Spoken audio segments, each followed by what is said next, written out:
ऐसा है कि जो आपका चैप्टर नंबर 9 है, चुनावी प्रक्रियाएं, इलेक्टोरल प्रोसेस, उसमें कहीं न कहीं अगर इससे पहले जो हमने कल चर्चा की थी, कल मैंने आपको बताया था कि जितनी भी चुनावी प्रक्रिया हैं, चुनावी प्रक्रिया में हमने क्या देखा, कौन कौन सी चुनावी प्रक्रिया। पहला हमने आपको बताया कि बहुलवादी। बहुलवादी में क्या होता है कि जिसको भी जिस उम्मीदवार को सबसे ज़्यादा लोग पसंद करते हैं, ठीक है, सर्वाधिक मत, यानी जिस कैंडिडेट को सबसे ज़्यादा मत मिलते हैं, यानी जिस भी कैंडिडेट को सबसे ज़्यादा मत या सबसे ज़्यादा वोट मिलते हैं, उसको क्या कर दिया जाता है, विजेता घोषित कर दिया जाता है, उसे विन डिक्लेयर घोषित कर दिया जाता है। दूसरा है बहुमतीय बहुमतीय पद्धति या बहुमतीय व्यवस्था। बहुमतीय पद्धति या बहुमतीय व्यवस्था में कल मैंने आपको क्या बताया था कि आपको एक बहुमत लेकर के आना पड़ता है, 50% प्लस वन। अगर 50% प्लस वन अगर आप बहुमत लेकर के आते हैं, आपको क्या कर दिया जाएगा, वहाँ पर विजेता घोषित कर दिया जाता है, विन डिक्लेयर घोषित कर दिया जाएगा, यानी आप उस कंस्टिट्यूंसी से या निर्वाचन क्षेत्र से निर्वाचित होकर के चले जाएंगे। उसके बाद हमने जिस पद्धति का हमने भारत में सर बहुमतीय व्यवस्था थोड़ी है सर।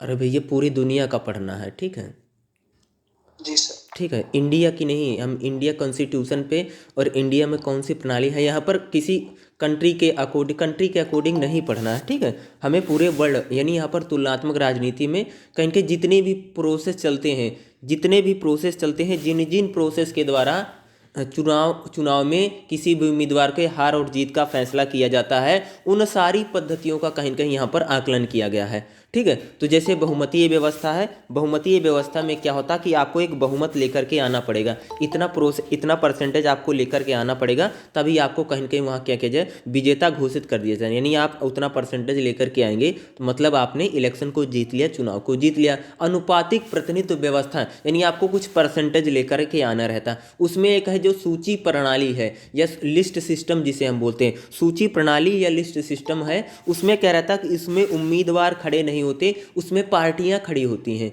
जो सूची सिस्टम है या लिस्ट प्रणाली जिसे कहते हैं, उसमें देखो जितनी भी प्रणालियां सभी में उम्मीदवार खड़े होते हैं, पोलिंग पार्टियों के कैंडिडेट वहां पर खड़े होते हैं और कहीं कहीं उनको जो आम लोग जो होती, जनता जो होती उनको चुनती है। लेकिन सूची जो प्रणाली है, सूची प्रणाली में वहाँ पर पोलिंग पार्टियों के कैंडिडेट नहीं खड़े होते हैं, बल्कि वहाँ पर पोलिंग पार्टियां स्वयं खड़ी रहती हैं और उनको जो वोट मिलते हैं उनके अनुसार उनके लोग वहाँ पर चुन करके या वहाँ पर विजेता घोषित होके कहीं कहीं जाते हैं, ठीक है। वहाँ पर पोलिंग ऐसे में सर कोई देश का एग्जांपल सर, क्या बोल रहे हो, किसी देश का एग्जांपल सर जो रूलिंग पार्टी का स्वयं खड़ा होता वो, क्या कर रहे हो, जो खुद से खड़ा होता, जो अपने पार्टी मेंबर प्रतिनिधित्व को खड़ा नहीं करके खुद खड़ा होता, उसको कोई कौन से देश में होता है सर? एक खाड़ी के देशों में जैसे तुर्की उर्की देशों में क्या होता है, वहाँ पर पार्टियां खड़ी होती हैं, ठीक है, खाड़ी के जी। देशों में हो गया,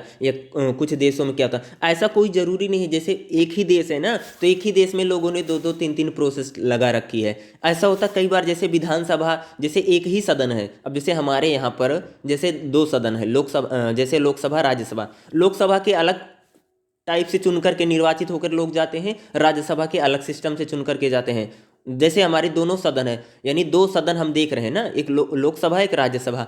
लोकसभा के लोग फर्स्ट पास्ट दी पोस्ट सिस्टम से इलेक्टेड होकर के चले जाते हैं, जबकि जबकि देखोगे जो राज्यसभा हमारी है, राज्यसभा में देखोगे तो वहाँ पर रूलिंग पार्टी रहती है, वहाँ पर विधानसभाओं में सीटें रहती हैं और उसके अकॉर्डिंग कहीं कहीं उसमें विधायक वोट डालते हैं। यानी कहीं कहीं देखो, यहाँ पर जितने भी सिस्टम बताएंगे, ध्यान सुना, यहाँ पर हम जितने भी सिस्टम को पढ़ रहे हैं, ये इसमें डायरेक्ट जनता भाग लेती है ना, ठीक है, ये जितने भी सिस्टम हम देख रहे हैं, इन सभी सिस्टमों में कहीं कहीं कहीं कहीं जनता पार्टिसिपेट करती है। जैसे हमारे देश में कुछ ऐसी पद्धतियां, कुछ ऐसे लोगों को चुना जाता है जिनको जनता प्रत्यक्ष रूप से चुनती है। कुछ ऐसे भी सिस्टम है, जैसे राष्ट्रपति का चुनाव जनता के द्वारा नहीं किया जाता, बल्कि वो एक अलग सिस्टम के द्वारा किया जाता है। जैसे अपने ही देश में देखोगे तो कई सारी प्रोसेस हैं, जैसे पंचायत, देखो जितने भी अगर मैं बोलूँ तो जो first pass the post system जो चलता है, ठीक है, जो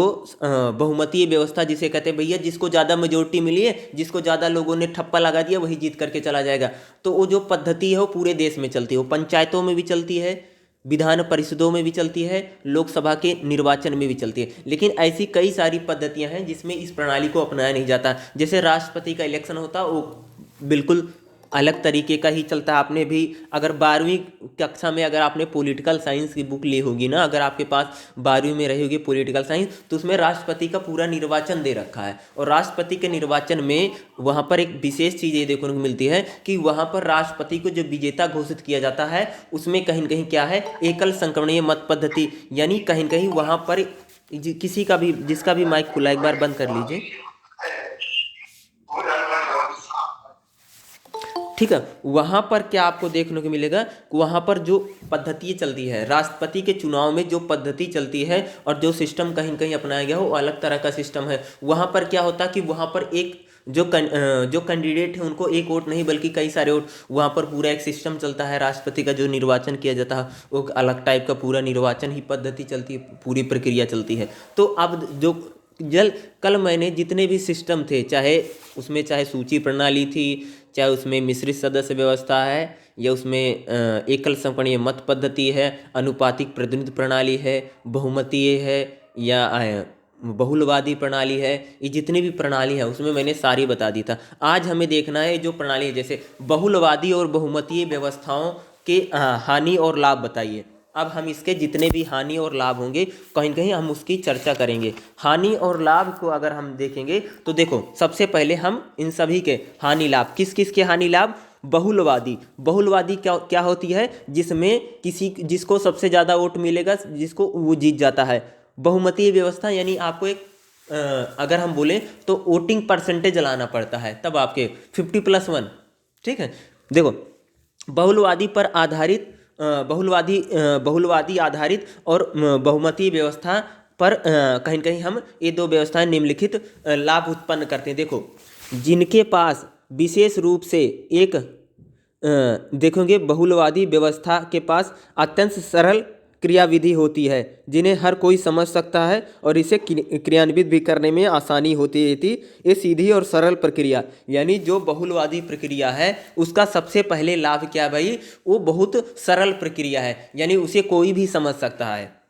अगर हम बहुलवादी के लाभों को देख रहे हैं, बहुलवादी प्रक्रिया विशेष रूप से क्या होती है, बहुत आसान प्रक्रिया है, इसे कोई भी समझ सकता है और कोई भी जान सकता है, बहुत ही सरल व्यवस्था है, इसे लागू करना आसान है, और कहीं न कहीं इसमें जो विजेता डिक्लेयर किया जाता है, जिसको भी चुना जाता है उसको कहीं न कहीं आसानी रूप से कहीं न कहीं चुन सकते हैं। यानी क्या है, बहुत आसान प्रक्रिया है और बहुत साधारण प्रक्रिया है। पहली बात तो ये, ये किसी अन्य व्यवस्था की तुलना में, ध्यान सुनिएगा, ये किसी अन्य व्यवस्था की तुलना में उम्मीदवार की पहचान और अपने प्रतिनिधि के पास मतदाताओं के तदमत के उच्च स्तरों को सुनिश्चित करती है, क्योंकि उम्मीदवारों से मतदान परिचित होते हैं और इनका प्रतिनिधित्व करना संबंध होता है। देखो, दूसरी बात में बता रहे हैं, कहीं न कहीं अन्य तुलना में कहीं न कहीं यहाँ पर जो उम्मीदवार होता है, उम्मीदवार का कहीं न कहीं ध्यान सुना, यहाँ पर उम्मीदवार का सिलेक्शन सीधे जनता के द्वारा किया जाता है। अगर उम्मीदवार यहाँ जो होता है, अगर हम बहुलवादी में देखें, अगर उम्मीदवार कहीं न कहीं, अगर जो आपका कैंडिडेट है, अगर उम्मीदवार जनता के बीच में जाता है और कहीं न कहीं क्या होता है, उम्मीदवार से जो मतदाता है वो स्वयं परिचित होते हैं। अगर जो उम्मीदवार है, अगर उसकी जान पहचान अगर मतदाता जानता है तो कहीं न कहीं उसको सीधा डायरेक्ट चुनता है और कहीं न कहीं इसका लाभ भी पहुंचता है। अगर जैसे हम बात करेंगे, हमारे देश में जब इलेक्शन होता है उसमें बहुलवादी पद्धति में ही है,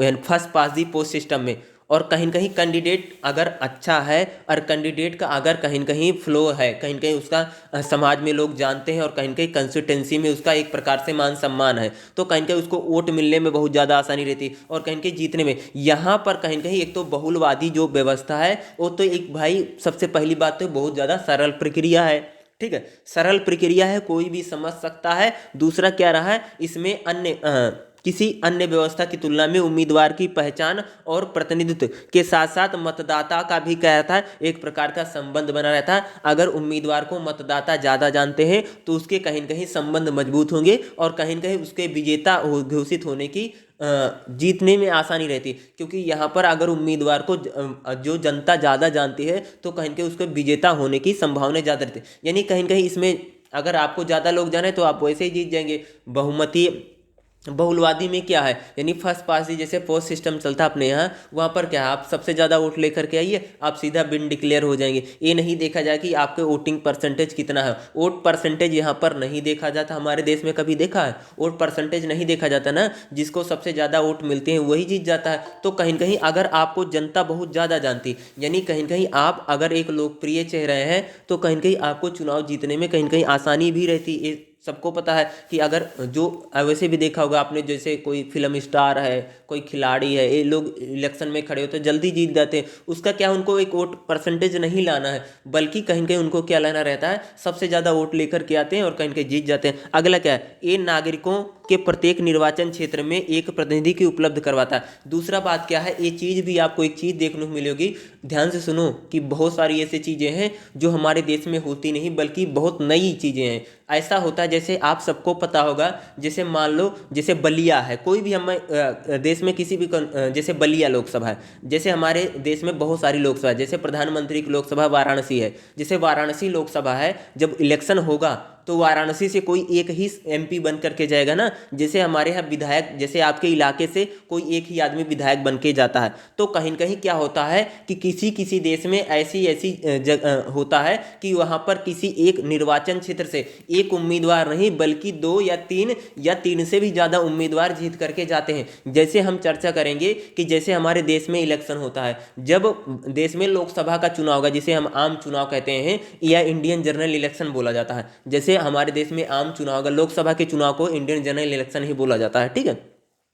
दूसरा, आम चुनाव का मतलब होता है जो 5 वर्ष के बाद चुनाव होता है, यानी अगर सही टाइम पे चुनाव होता है तो उसको हम बोलते हैं आम चुनाव।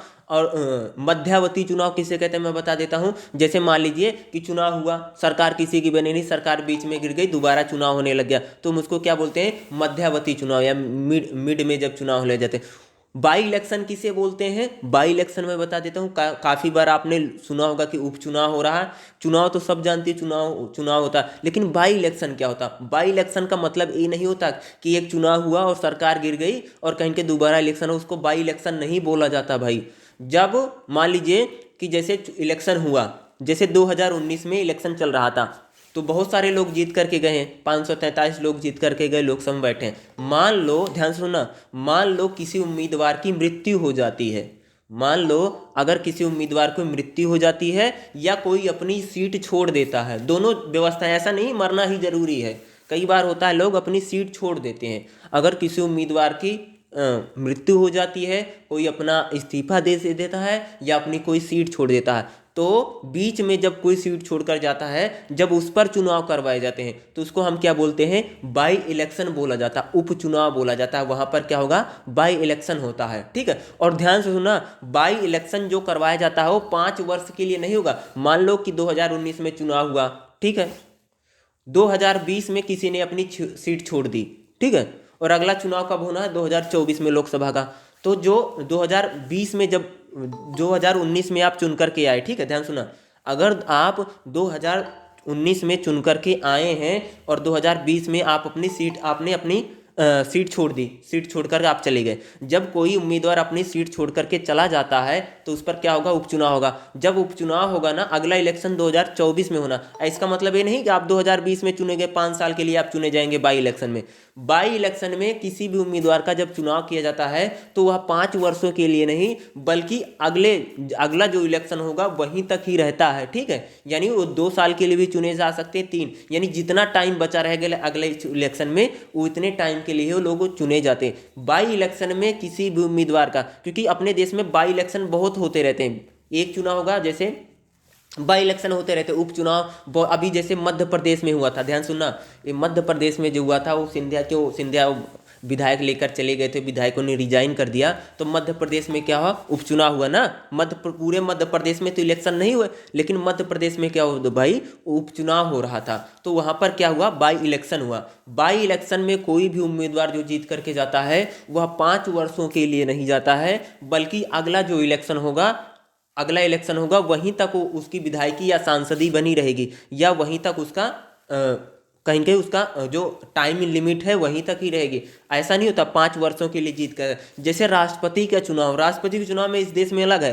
अगर मान लो कि राष्ट्रपति चुन करके चले गए हैं, अब जैसे राष्ट्रपति जी को हम लोगों ने चुना है, अभी राष्ट्रपति कौन है, जैसे आप देखोगे कि राष्ट्रपति जी का जो चुनाव किया गया है 2017 में राष्ट्रपति जी चुने गए, ठीक है, रामनाथ कोविंद जी। अगर रामनाथ कोविंद जी जो राष्ट्रपति जी हैं, अगर वो रिजाइन कर देते हैं, ध्यान सुना, अगर वो रिजाइन कर देते हैं या किसी परिस्थितियों में वो अपनी सीट छोड़ते हैं, तो जब वो सीट छोड़ेंगे, जब वो रिजाइन कर देंगे राष्ट्रपति के पद से, तब दोबारा जब राष्ट्रपति का चुनाव होगा, ये नहीं होगा कि 2017 में उनको चुना गया था और दोबारा फिर उनको 2022 में उनको चुना जाएगा, ऐसा नहीं चलता है। राष्ट्रपति का जब चुनाव किया जाता है, जब राष्ट्रपति का निर्वाचन होगा, तो ऐसा नहीं किया जाता है कि उनको जब बीच में राष्ट्रपति सीट छोड़ेंगे तो 5 वर्ष के लिए ही चुने जाते, ये नहीं होता अगला राष्ट्रपति का जब चुनाव होगा तभी तक वो रहेंगे, ऐसा नहीं होता।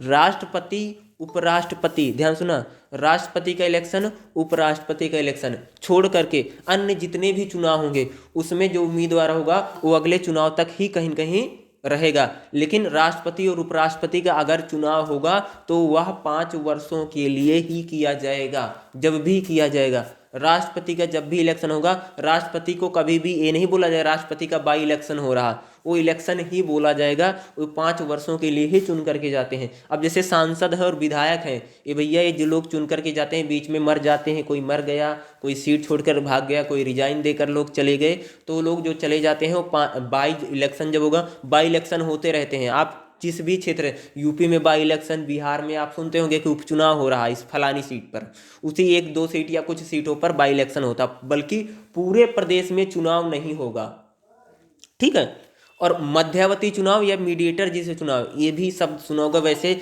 इस देश में मध्यावधि चुनाव की बहुत कम परिस्थितियाँ बनी। मध्यावधि चुनाव आप किसको कह सकते हैं, जैसे दिल्ली में हुआ मध्यावधि चुनाव। कैसे हुआ मध्यावधि चुनाव, कैसे कहोगे, 2013 में जब दिल्ली में वो केजरीवाल 28 सीट जीत करके जब आए थे, वो झाड़ू वाले जब आए थे, वो 28 सीट जीत कर आए थे, कांग्रेस के सपोर्ट से उन्होंने सरकार बना ली थी। तो 2015 में फिर इलेक्शन हो गया और 2013 में जीत करके इलेक्शन हुआ, 2 साल बाद फिर इलेक्शन हो रहा था। लेकिन वहाँ पर 5 वर्ष के लिए इलेक्शन चुने गए केजरीवाल, क्योंकि क्या हुआ था, ध्यान सुनना, कि वहाँ पर मध्यावधि चुनाव, देखो जब मध्यावधि चुनाव होगा, मध्यावधि के चुनाव का मतलब होता है कि जीत करके लोग गए हैं, सरकार किसी की नहीं बनी, कुछ दिनों तक वहाँ पर राष्ट्रपति शासन या वहाँ पर अगर राज्यपाल शासन चलता है या एलजी शासन चलता है, अगर कोई भी सरकार बनाने से मना कर देता है, तब क्या किया जाता है, विधानसभा को भंग कर दिया जाएगा। देखो जब तक विधानसभा को भंग नहीं किया जाता तब तक इलेक्शन डिक्लेयर नहीं होता।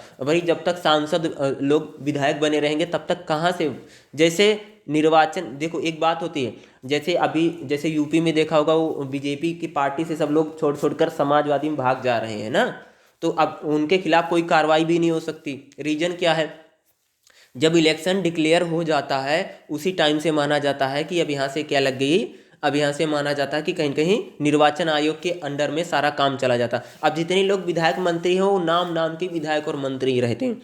अब जितना भी पार्ट होगा वो कहीं कहीं अब कौन काम करता है। अब जैसे इस टाइम यूपी में क्या होगा कि सरकार बनी जरूर रहती है, सरकार निर्णय जरूर ले सकती है, लेकिन कहीं कहीं कुछ ही परिस्थिति में सरकार वहाँ पर डिसीजन लेगी। अब पूरा कहीं कहीं वहाँ पर जो पावर है वो किसके पास चली गई, निर्वाचन आयोग यानी चुनाव इलेक्शन कमीशन के पास अब सारी पावर है 5 राज्यों की। अब इलेक्शन कमीशन, जब तक चुनाव नहीं होगा, जब तक अगली सरकार नहीं आ जाएगी निर्वाचित होकर के, तब तक वहाँ पर क्या होगा, चुनाव यानी निर्वाचन आयोग के अंडर में ही कहीं सारे काम चलते रहेंगे। तो उसी प्रकार की चीज़ों से मैं बता रहा था। तो इसमें भी आपको पता होना चाहिए कि क्या होता है। जैसे कोई उपचुनाव होगा तो 5 वर्ष के लिए लोग नहीं चुन करके जाते हैं, अगले इलेक्शन के लिए ही चुने जाएंगे। राष्ट्रपति उपराष्ट्रपति जो चुन करके जाते हैं, अगर बीच में राष्ट्रपति जी चले गए, मर गए या वो रिजाइन करके चले गए, किसी भी परिस्थिति में उन्होंने रिजाइन कर दिया या उन्होंने अपनी सीट छोड़ दी, तो वहाँ पर जब राष्ट्रपति इलेक्शन होगा तो भैया 5 वर्ष के लिए ही फिर चुने जाएंगे। वो नहीं होगा कि अगले राष्ट्रपति चुनाव तक चुने जाएंगे,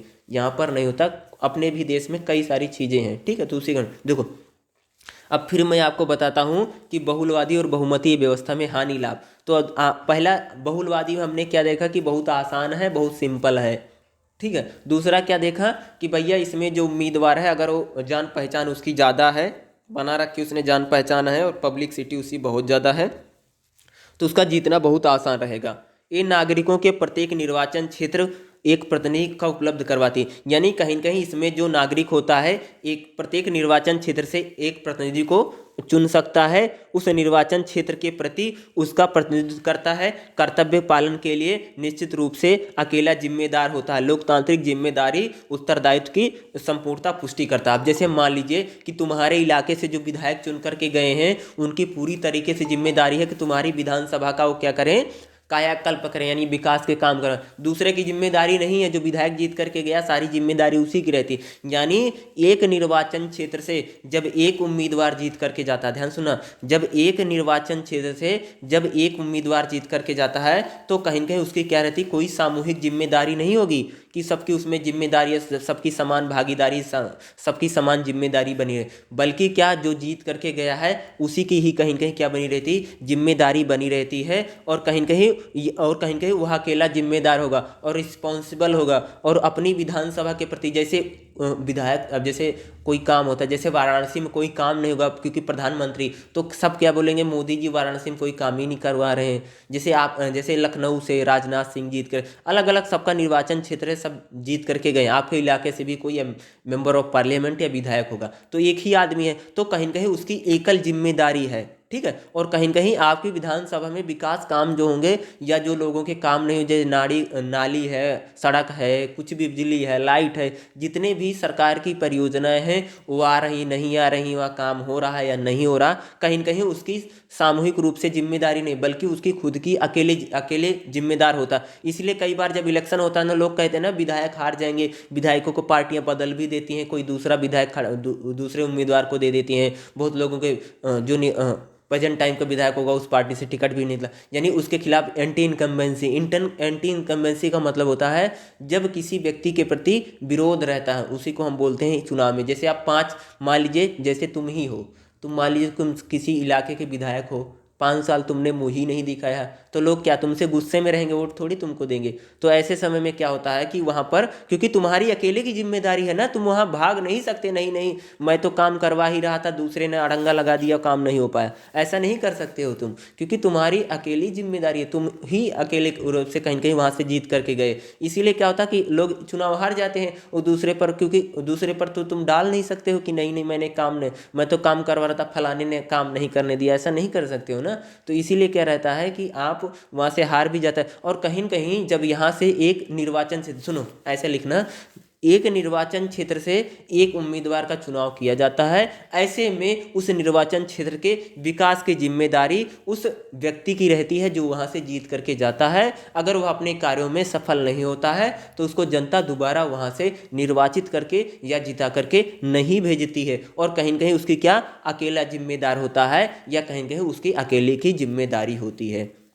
अगला, ये सामान्यता एक दलीय बहुमतीय सरकारें उत्पन्न करती हैं। ये जहाँ जहाँ पर चलती है एक दलीय, यानी कहीं न कहीं जहाँ पर एक दलीय बहुमतीय सरकार, यहाँ पर जो बहुलवादी व्यवस्था है वो कहीं न कहीं क्या है, अगर हम देखेंगे तो बहुमत की सरकार कहीं न कहीं देने में कामयाब रहती है, एक आदमी जीतकर कहीं न कहीं बहुमत बनाने में कामयाब उत्पन्न करती हैं। देखो अगला, विधान पालिका में सशक्ति बहुमत के कारण ऐसी सरकारें अधिक शक्तिशाली होती हैं, प्रभावशाली और स्थिर रहती हैं। यानी कहीं न कहीं बहुलवादी और बहुमतीय व्यवस्था से जब कैंडिडेट जीत करके जाते हैं, ध्यान सुना, अगला क्या लिखोगे, बहुलवादी व्यवस्था से या बहुमतीय व्यवस्था से, बहुलवादी व्यवस्था से, और जब बहुमतीय व्यवस्था से कोई भी कैंडिडेट जीत करके जाता है तो कहीं न कहीं वहाँ पर मजबूत सरकार का गठन होता है। क्या लिखोगे, मजबूत सरकार का गठन होता है, और कहीं न कहीं वहाँ पर जो सरकार बनती है एक थम्पिंग मेजोरिटी जिसे हम बोलते हैं, यानी थम्पिंग मेजोरिटी से गवर्नमेंट बनेगी और कहीं न कहीं वह सरकार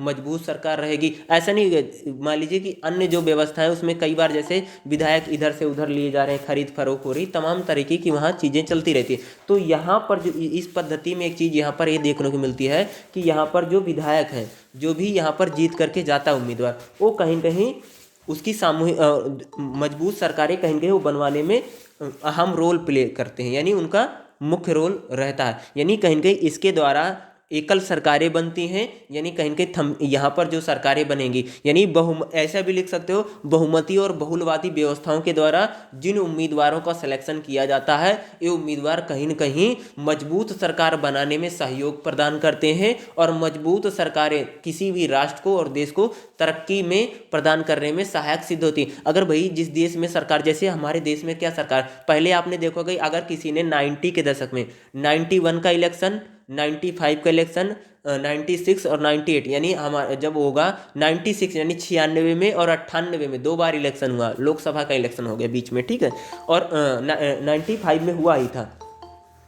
तो मेरा कहने का मतलब है कि हमारे देश में क्या हो रहा था कि ये लोग जब 90 का दशक जब चल रहा था इस देश में, तो कई बार लोकसभा के इलेक्शन हुए, तो उस टाइम का देखो जब इलेक्शन होता ना तो बहुत पैसा खर्चा होता है, ठीक है, बहुत पैसा खर्चा होता है। पैसा किसका खर्चा हो रहा, अरे नेता का थोड़ी खर्चा होता, भैया जनता का होता। जब जीत करके आते हो टैक्स बहुत जनता से ही लेते, यानी जब इलेक्शन किसी भी देश में जब बार बार इलेक्शन होता, बार बार चुनाव होता, तो क्या होता, पैसा बहुत ज़्यादा खर्चा होता, और कहीं कहीं ये जो सारा बोझ जनता पर ही पड़ता है। इसीलिए इलेक्शन कोई भी जीते महंगाई बढ़ती ही रहती, महंगाई आज तक कभी घट नहीं रही। इसका रीजन क्या है, जनता पर जो बोझा है वो कहीं के बढ़ता ही जा रहा। जिस भी देश में ज़्यादा, अब अगर किसी देश में बार बार हमेशा डेली चुनाव ही होता रहेगा तो क्या होगा, जनता महंगाई बढ़ती रहेगी, जनता तो बेचारी परेशान ही रहेगी। तो इसीलिए जिस देश में कम से कम चुनाव होता है वहाँ पर क्या रहती है, खुशहाल ज़्यादा आदमी रहेगा। अरे कम से कम महंगाई बढ़ेगी ना तो सही ठीक रहता है। अगर किसी देश में बार बार चुनाव होगा, इसीलिए दूसरी बात क्या है, जनता के लिए ठीक रहेगा। दूसरा क्या रहता है कि कोई भी जब सरकार आएगी और उसको पता रहेगा कि भैया हम 5 साल रहेंगे, टिके रहेंगे, ऐसा कोई नहीं है कि हमारा सपोर्ट से सरकार चल रही है किसी पार्टी से, तो क्या होगा कि वो कोई भी जो पॉलिसी बनाएगा वो अच्छी पॉलिसियाँ बनाएगा, अच्छी नीतियाँ बनाएगा, अच्छी नीतियों का गठन करेंगे। जब अच्छी नीतियाँ बनेगी तो देश और राष्ट्र तरक्की पर जाएगा। यानी बहुमती और बहुलवादी व्यवस्थाएं जो होती हैं, उन व्यवस्थाओं के द्वारा मजबूत सरकारों का गठन करने में सहायक सिद्ध होती हैं। बहुमतीय और बहुलवादी जो व्यवस्थाएं होती हैं उनके द्वारा एक मजबूत सरकार कह सकते हैं, और एक अस्थाई सरकार, यानी वहाँ पर जो सरकार है कि ऐसे ढुलमुल सरकार नहीं है कि किसी ने कुछ कर दिया तो सरकार वही काम करने लगी। ऐसा नहीं होता कि यहाँ पर थम्पिंग मेजोरिटी के साथ सरकार बनती है, और जो बहुमत पर आधारित, देखो जो भी सरकार बहुमत पर आधारित होगी वह दूरगामी परिणाम या जो अपनी नीतियाँ, दीर्घकालिक नीतियाँ बनाने में कहीं न कहीं उनमें सहायक भी सिद्ध होती है। आगे लेट्स गो। ये लघु उग्रवादी दलों का प्रतिनिधित्व और वैधता हासिल करने से रोकते हैं और उग्रवाद को रोकते हैं। यानी यहाँ पर जहाँ पर भी बहुलवादी या बहुमतीय व्यवस्था होती, यहाँ पर जो छोटे दल हैं, जो उग्रवादी दल हैं, उनको कहीं कहीं उनको जीतने की उम्मीद कम रहती है, और कहीं कहीं वैधता हासिल करने में उनको रोकते हैं। यानी जो उग्रवादी हैं, यानी जो लोग उग्रवादी हैं या जो ऐसे लोग हैं कि अगर वो जीत करके आ जाएंगे तहलका मचा देंगे, तो ऐसे लोगों को यहाँ पर जनता आने से रोक भी सकती है। यानी कहीं कहीं यहाँ पर दोनों जो व्यवस्था है, चाहे वो बहुलवादी व्यवस्था है चाहे बहुमतीय व्यवस्था, दोनों में कहीं कहीं जनता का बड़ा रोल प्ले रहता है। और बहुमत में जो यानी थम्पिंग, जिसका बहुमत रहेगा वही कहीं कहीं जीत करके आएगा। तो कहीं कहीं यहाँ पर जो उग्रवादी रहते हैं, या कह सकते हैं कि जो इस टाइप के जो गुट्स हैं या जो एलिमेंट हैं, यानी असामाजिक तत्व हैं या इस टाइप के जो लोग हैं, वो कहीं कहीं चुनाव जीतने में यहाँ सफल नहीं हो पाते हैं। उनका चुनाव जीतना कहीं कहीं मुश्किल होता है। और ऐसे लिख सकते हो कि यहाँ पर उग्रवादी, ये लघु उग्रवादी दलों का प्रतिनिधित्व और वैधता हासिल करने से रोकते हैं। यानी जो उग्रवादी दल है उनका प्रतिनिधित्व और वैधता हासिल करने से कहीं कहीं उनको रोकते हैं, और कहीं कहीं उनको रोकते हुए उग्रवाद को भी कहीं कहीं ये क्या करते हैं, दूर रखते हैं। ठीक है, आगे देखिए। बहुलवादी और बहुमतीय व्यवस्थाओं से जुड़ी उपरोक्त सुविधाओं के बावजूद इनके आलोचना का तर्क भी दिया गया। यानी इनकी हानियाँ क्या हैं, हानियाँ ये बताई गई हैं, ध्यान सुना। हानियाँ अगर हम देखेंगे तो मैं आपको बता रहा था ना कि मैंने बताया था कि हर व्यवस्था का कोई न कोई प्लस और माइनस है। जितनी भी व्यवस्थाओं को हम पढ़ रहे हैं, चाहे बहुमतीय और बहुलवादी दो ही का हम जिक्र कर रहे हैं, तो कहीं कहीं इसका माइनस क्या है, माइनस ये बनता है कि बहुलवादी में क्या है ये नहीं देखा जाता है। कि बहुलवादी में एक चीज़ ये नहीं देखा जाता, ध्यान सुनना, कि जैसे 2014 में इलेक्शन हुआ, ठीक है, 2014 में इलेक्शन हुआ, भारतीय जनता पार्टी को 31% वोट मिला। ध्यान सुनना, 2014 में जब लोकसभा का चुनाव हुआ, मई 2014 में जब रिजल्ट डिक्लेयर हुए, 16 मई को आए, रिजल्ट आए थे, 16 मई ही थी ना, हाँ 16 मई थी। तो 16 मई को जब रिजल्ट आया 2014 में, तब कहीं न कहीं क्या बीजेपी की सरकार बनी। और कितना परसेंटेज था? 31% वोट था, यानी 31% वोट था। जब 2019 में इलेक्शन हुआ, फिर भी भारतीय जनता पार्टी की सरकार बनी और वोटिंग परसेंट कितना था? लगभग 38% वोट रहा बीजेपी का, ठीक है। 31 से कितना होगा? 38%।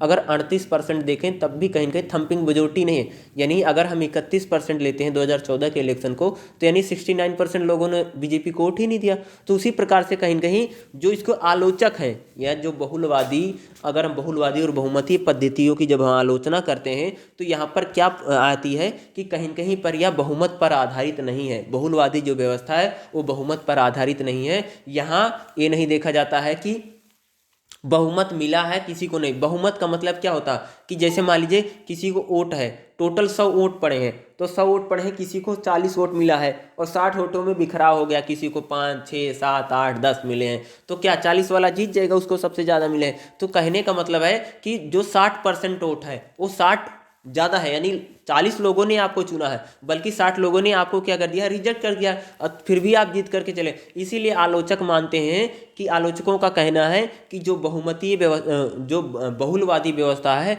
वो कहीं के बहुमत पर आधारित नहीं है। इसमें जो जीत करके जाता है वो कहीं कहीं मतदाता का अपमान है। इसमें ये नहीं देखा जाता किसको बहुमत मिला है या नहीं मिला है। यानी बहुलवाद पर आधारित जो व्यवस्था है ये निम्नलिखित ये निश्चित नहीं है कि ये दल राष्ट्रव्यापी मत का बहुमत प्राप्त है। यानी इससे ये नहीं पता चलता कि आपको पूरे देश में लोग पसंद कर रहे हैं, बल्कि पता चला, यानी आप जैसे मैं मान लूं कि आधे लोगों ने तो आपको, आधे से ज़्यादा लोगों ने तो आपको रिजेक्ट कर दिया। जैसे हम बात करें कि जब 2000, देखो यहाँ पर किसी पार्टी को प्लस माइनस आप किसी के समर्थक या नहीं उसको लेकर मत चला करो, मेरा बस बताने का ओपिनियन है। अब जैसे हम 2014 का इलेक्शन लेते हैं, ठीक है। 2014 में जब बीजेपी जीत करके आई, 31% वोट था, तो इसको कोई भी कह सकता है कि आप तो 31% लोगों का प्रतिनिधित्व कर रहे थे।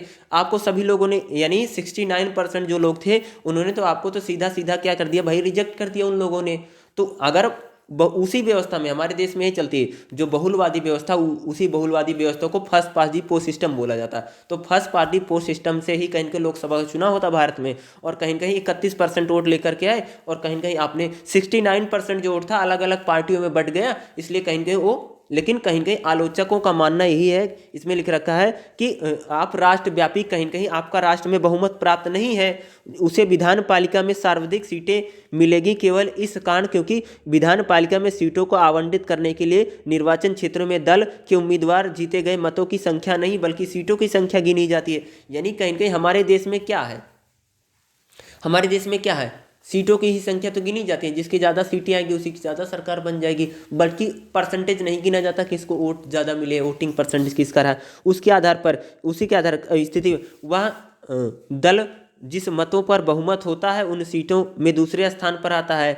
जो दल मतों की दृष्टि से दूसरे स्थान पर रहता है उसे विधान पालिका में बहुमत मिल जाता है। यानी यहाँ पर कहने का मतलब है कि आप, क्या होता है कि आप बहुमत पर आधारित नहीं, यानी आपको बहुमत नहीं मिला। जो बहुलवादी व्यवस्था है, यानी मेजोरिटी, बहुल, बहुल का मतलब है मेजोरिटी, यानी जिसमें जिसको मेजोरिटी ज़्यादा है, तो उसके आधार पर जैसे first past the post system में जो लोग जीत करके आते हैं उन पर यही रहता है कि आप बहुमत पर आधारित नहीं है, ठीक है। तो कहीं कहीं ये छोटे दलों के अल्प प्रतिनिधित्व के कारण होती है, यानी कहीं कहीं ये जो प्रतिनिधित्व होती हैं छोटे दलों का जो प्रतिनिधित्व रहता है उनके कारण होता है। सामान्यतः छोटे दलों के उम्मीदवार को ना तो बहुलवादी फार्मूले का लाभ पहुंच पाता है, अधिकांश मत भले ही बहुलवादी फार्मूले का 50% कारण जीते गए बेकार हो जाते हैं। इसी कारण अल्पसंख्यक समुदाय की महिलाएं भी इन दोनों व्यवस्थाओं में अल्प प्रतिनिधित्व की ही स्थिति में रहती। यानी कह रहे हैं कि जो बहुलवादी, ध्यान सुना, ये कह रहे हैं कि जो बहुलवादी व्यवस्था है और जो बहुमतीय व्यवस्था है ये छोटे दलों के लिए सही नहीं है।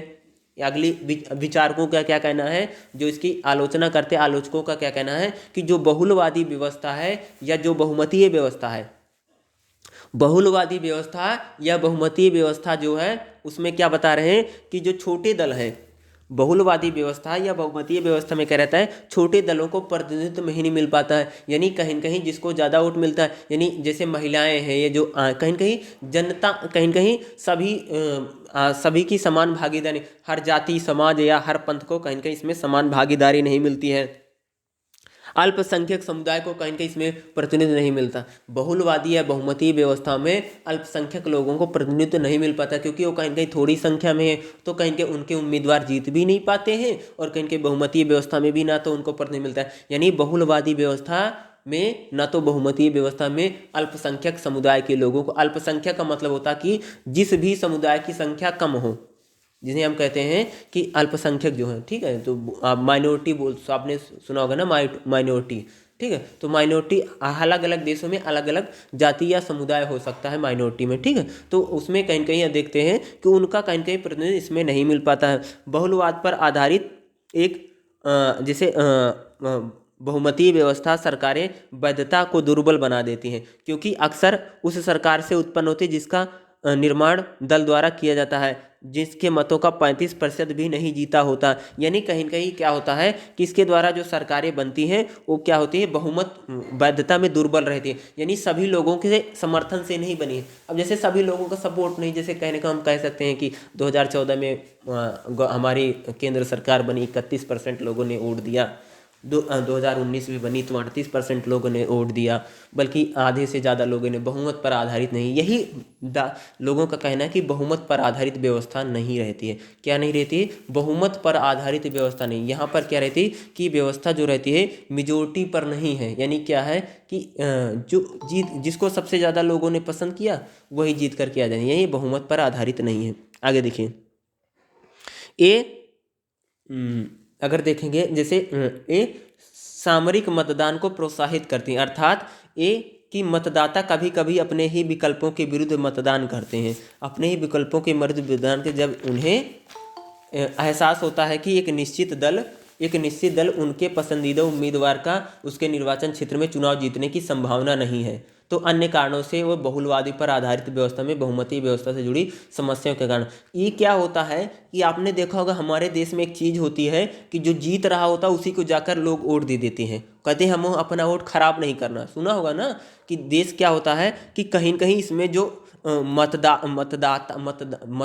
है वो कहीं कहीं अपने विरुद्ध वोट दे देता है, यानी जिसको नहीं जिताना रहता उसको जा करके वोट दे देगा। यानी कहने का मतलब है कि इसमें लोग ये कहते हैं कि जो जिता उम्मीदवार को वोट देना है। आपने सुना होगा ना कि सुनने में आता होगा, आपने अलग अलग इलेक्शन में सुना होगा कि भैया किसको वोट देना है, भैया जो जीत रहा होगा उसी को जाकर दे देंगे, यानी जिता उम्मीदवार को कहीं कहीं इसमें वोट लोग देना चाहते हैं। यानी कहने का मतलब है यानी जो जिसकी जीतने की संभावना नहीं रहती उसको कोई वोट ही नहीं देना। यानी कहीं कहीं इसमें हमें क्या देखना, बहुलवादी और बहुमतीय व्यवस्था में क्या रहता है कि इसमें जिता उम्मीदवार को ही लोग वोट देते हैं, बल्कि अपने वोट का। दूसरा क्या कहते हैं कि इसमें बहुत सारे जो वोट रहते हैं वो कई बार खराब भी चले जाते हैं, यानी जो अलग होता है। तो उसी प्रकार से कहीं कहीं इसके कई सारे हानि और कहीं कहीं लाभ भी बने हुए। यानी कोई भी प्रणाली होगी, ऐसी कोई प्रणाली नहीं जिसके लाभ हो, और ऐसी कोई प्रणाली नहीं बनी जिसके हानियाँ हो, कोई लाभ ही ना।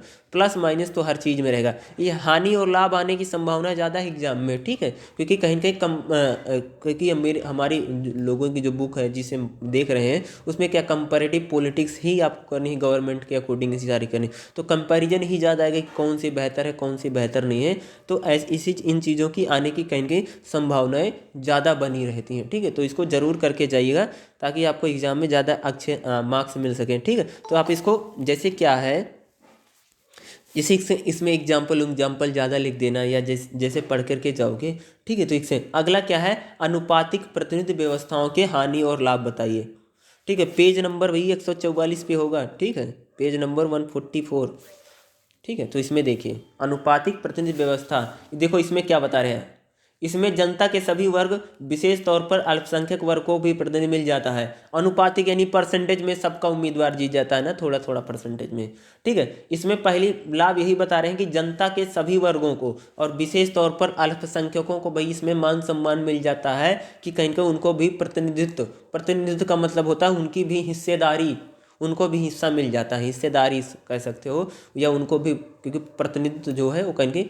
पॉलिटिकल साइंस तो कह सकते हो, समझाने के मैं बता रहा हूँ, सबको हिस्सेदारी मिल जाएगी। यानी इसमें जनता यानी अनुपातिक प्रतिनिधि व्यवस्था में अल्पसंख्यक समुदाय और कहीं कहीं सभी लोगों को कहीं कहीं प्रतिनिधि मिल जाता है। यह प्रणाली जनता को राजनीतिक शिक्षित करती है, यानी ये जो प्रणाली थी जनता को राजनीतिक रूप से कहीं कहीं शिक्षित भी करती है, यह प्रणाली लोकमत का सही प्रतिनिधित्व करती है। लोकमत यानी सबका कहीं कहीं थोड़ा भी वोट पड़ेगा उसका भी फर्क पड़ता है, यानी कहीं सही प्रतिनिधित्व करती है। इसमें सभी दलों के मतों के अनुरूप ही विधानमंडल में स्थान प्राप्त होता है। ठीक है, ये कैसा होता है अनुपातिक प्रतिनिधित्व व्यवस्था में? सुनो, मान लो 100 वोट पड़ा है, ठीक है, तो 100 वोट में बोला गया है कि जो 15 वोट पाएगा उसके लिए एक सीट फिक्स हो जाएगी। तो आप ऐसे कह सकते हो कि जैसे किसी को 15 वोट मिला तो उसके एक, किसी को 32 वोट मिल गया तो उसके 2 उम्मीदवार बैठ जाएंगे विधानसभा में। मान लो कि 100 वोट पड़ा है और 10 लोग जीत करके जाने हैं और बोल दिया गया है कि आप 200 कर सकते हो, 15 के अकॉर्डिंग तो आप कर सकते हो। यही कहीं कहीं जितना वोट मिलेगा उसी प्रकार से आपके कहीं के उम्मीदवार वहाँ पर जीत करके जाए। जैसे हम देखेंगे कि हमारी जो राज्यसभा है,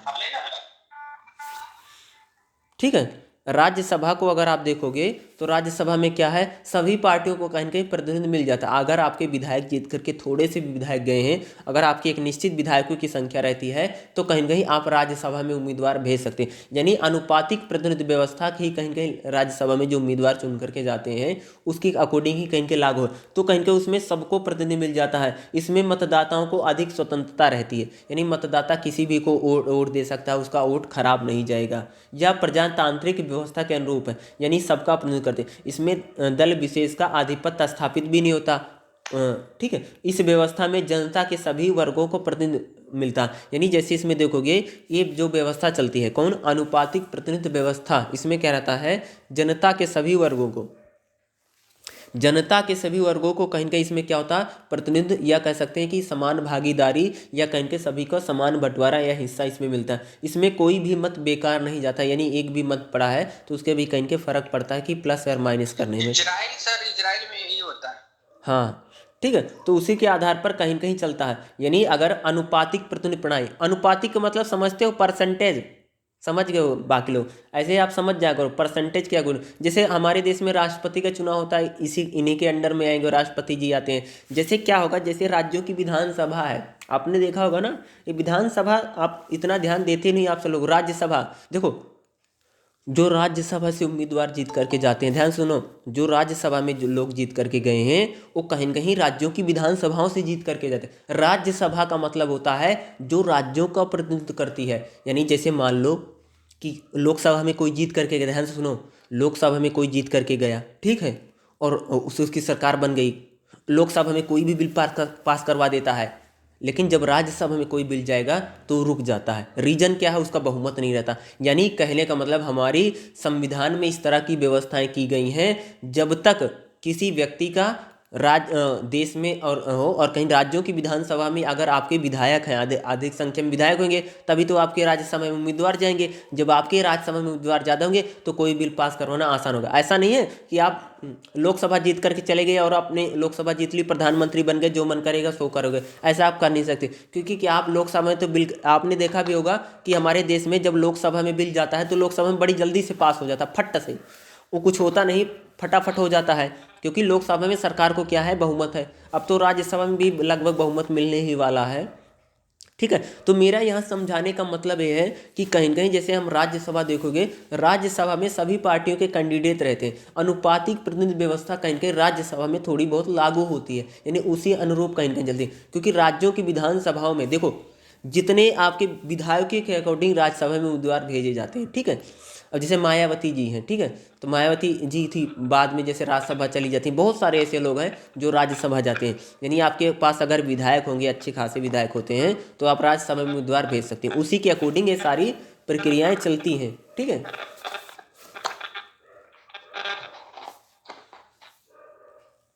किसी को कुछ पूछना है क्या? देखिए बाद में पूछ लेना, ठीक है, अभी मैं थोड़ी देर में जब इस कंप्लीट कर दूंगा, ठीक है, तो आपको बता दूंगा, आप पूछना होगा पूछ लें। दूसरा क्या होता है, यह प्रणाली कम खर्चीली है।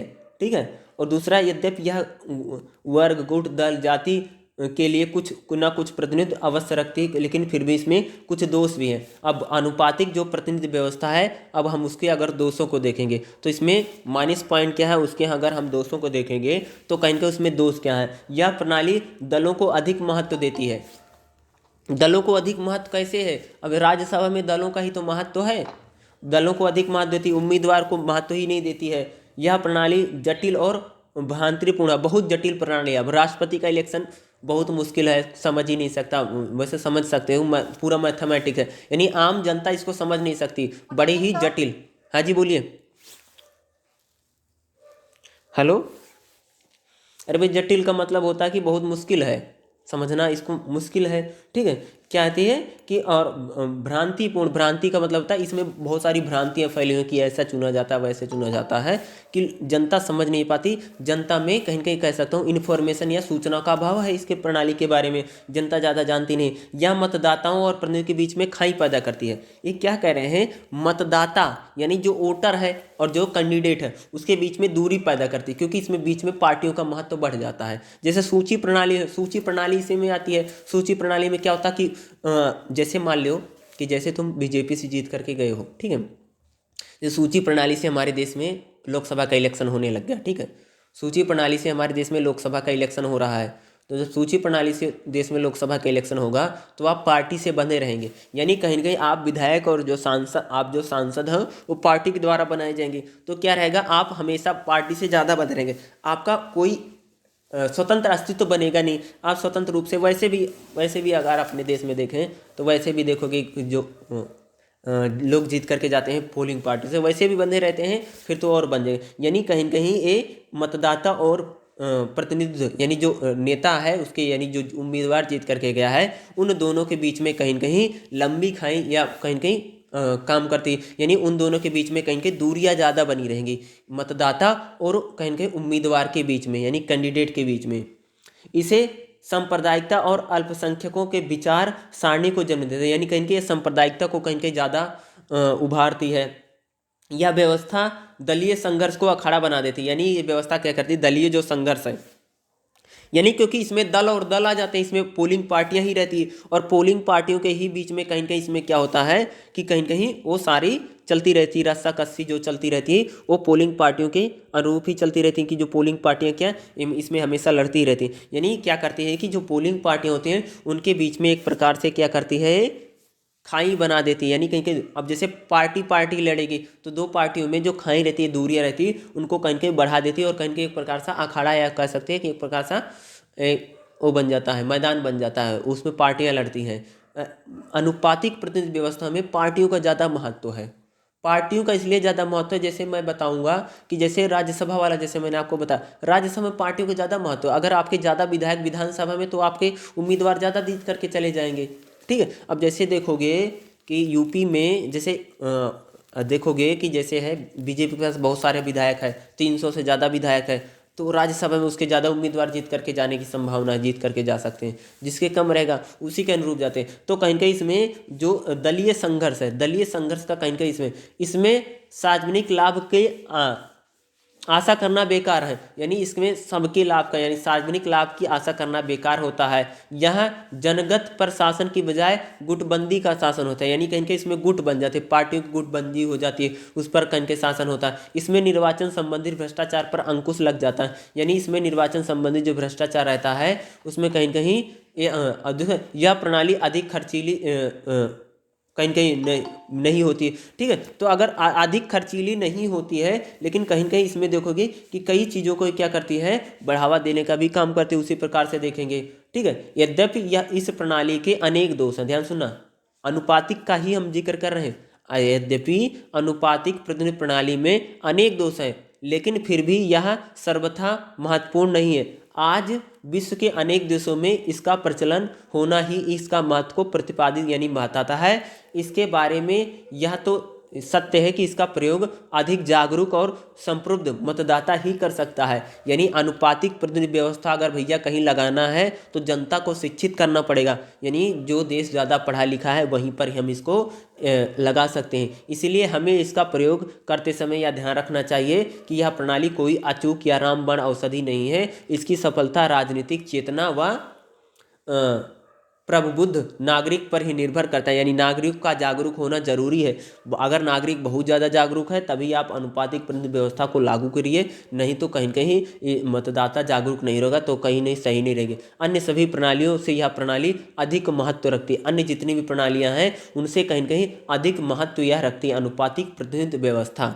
नहीं, कहीं कहीं इसमें क्या होता है, जनता ज़्यादा जागरूक रहेगी तभी तो उसको पता चलेगा अपनी चीज़ों के बारे में। हमारे देश में क्या है कि क्या चलती है, first pass the post system सबसे आसान है, वही चलती है क्योंकि जनता हमारी ज़्यादा जागरूक है नहीं राजनीतिक रूप से, ठीक है। वैसे तो कहा जाता है कि भारत के लोग ज़्यादा राजनीतिक रूप से सोचते विचारते हैं, जनता सब जानती है बोला जाता है, लेकिन कहीं कहीं अलग अलग सिस्टम है। जो हमारे देश में जो सिस्टम है वो बिल्कुल आसान सा सिस्टम है, उससे आसान कुछ हो नहीं सकता है। अपने देश में जैसे लोकसभा का जब चुनाव होता है, लोकसभा में जो उम्मीदवार जीत करके जाता है, कौन सा सिस्टम है, first pass the post system, सबसे आसान है, इससे आसान तो कुछ हो ही नहीं सकता है।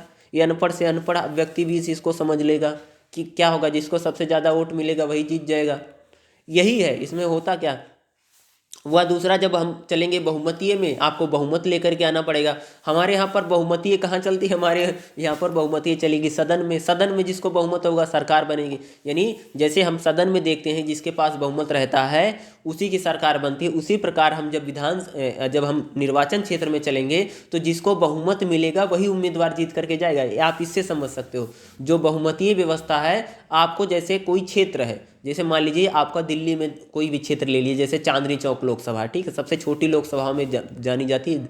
अगर भारत में जितनी भी लोकसभा है, सबसे छोटी लोकसभा में चांदनी चौक मानी जाती है, ठीक है, तो गिनी जाती है। जैसे चांदनी चौक लोकसभा है तो उसमें देखोगे, ठीक है, तो नॉर्थ ईस्ट पता नहीं किस में आती है, मुझे कंफर्म पता नहीं है, लेकिन ठीक है, तो उसमें देखोगे उसमें क्या होगा कि जैसे कोई भी लोकसभा का क्षेत्र होगा तो बहुमत आपको लाना पड़ेगा, एक परसेंटेज वोट होगा तभी आप वहां से जीत करके जाएंगे। तो उस प्रकार से बहुमतीय व्यवस्था में कहीं कहीं देखोगे तो कहीं कहीं हमारे यहाँ सदन में चलती है। अनुपातिक प्रतिनिधि व्यवस्था में मैंने कई बार बताने के प्रयास किया कि जैसे राज्यसभा में जो चुनाव लोग इलेक्टेड होकर के जाते हैं, और राज्यसभा में कहीं ना कहीं थोड़ा सा आपको अनुपातिक वाला जरूर देखेगा। वहाँ पर अनुपातिक ही सिस्टम थोड़ा बहुत अपनाया गया है, क्योंकि जो पोलिंग पार्टियां रहती हैं वो पार्टियों से लोग चुन करके जाते हैं।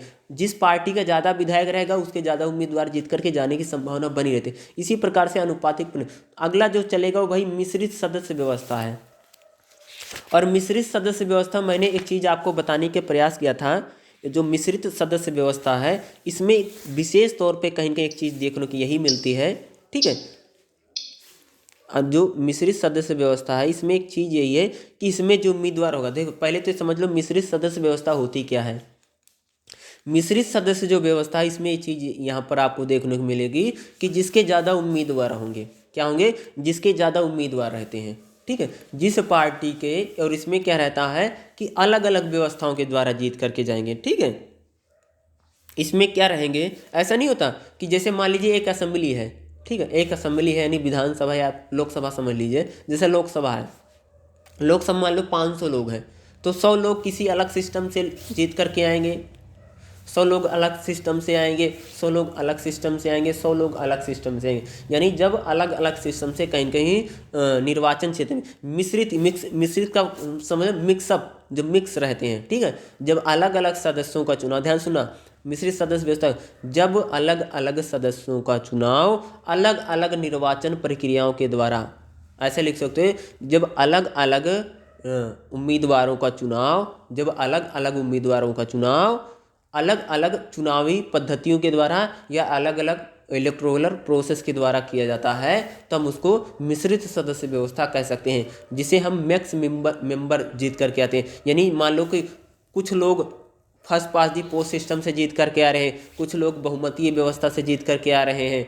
कुछ लोग अनुपातिक प्रतिनिधि व्यवस्था से जीत कर रहे हैं, कुछ लोग सूची प्रणाली से जीत करके आ रहे हैं। तो जब अलग अलग लोगों का चुनाव अलग अलग व्यवस्थाओं, निर्वाचन व्यवस्थाओं या कह सकते हैं इलेक्टोरल या चुनावी प्रक्रियाओं के द्वारा किया जाता है, तब हम कह सकते हैं कि वहाँ पर क्या है, मिश्रित सदस्य व्यवस्था है। और मिश्रित सदस्य व्यवस्था में कहीं कहीं अगर देखोगे तो उसमें क्या रहता है कि कहीं कहीं यह क्या रहती है कि इसमें हर प्रणालियों के द्वारा कहीं उम्मीदवार चुन करके आते हैं, और सभी प्रणालियों के द्वारा कहीं कहीं समान रूप से कहीं कहीं क्या रहती है, भागीदारी बनी रहती है, ठीक है। इसमें क्या है, जैसे जैसे न्यूजीलैंड है उसमें एक प्रकार की कहीं कहीं बनी है कि उसमें मिश्रित सदस्य व्यवस्था है। उसमें जो दलों में जो चुनाव होता है यहाँ पर रहता है कि अलग अलग जो उम्मीदवार होते हैं अलग अलग व्यवस्थाओं के द्वारा चुन करके आते हैं, यानी ठीक है। तो अलग अलग व्यवस्था, चूँकि दूसरा क्या है कि इसमें सभी को प्रतिनिधि मिलना भी आसान रहता है, और सभी हर प्रणालियों के द्वारा इसमें लोग चुन करके आते हैं। दूसरा क्या रहता है कि जब अलग अलग प्रणालियों के द्वारा लोग चुन करके आते हैं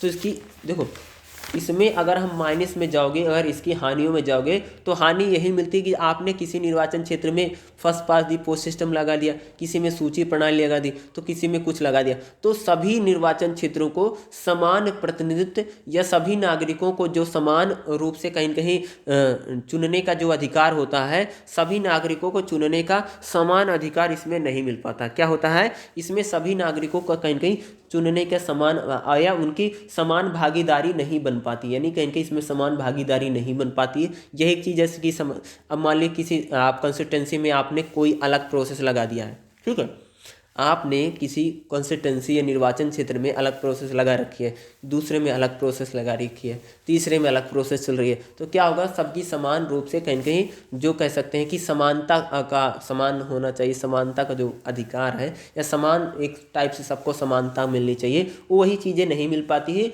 वैसे क्या होती है, इसमें और अन्य कोई भी दिक्कत नहीं आती, यानी समान भागीदारी इसमें नहीं मिल पाती है, ठीक है।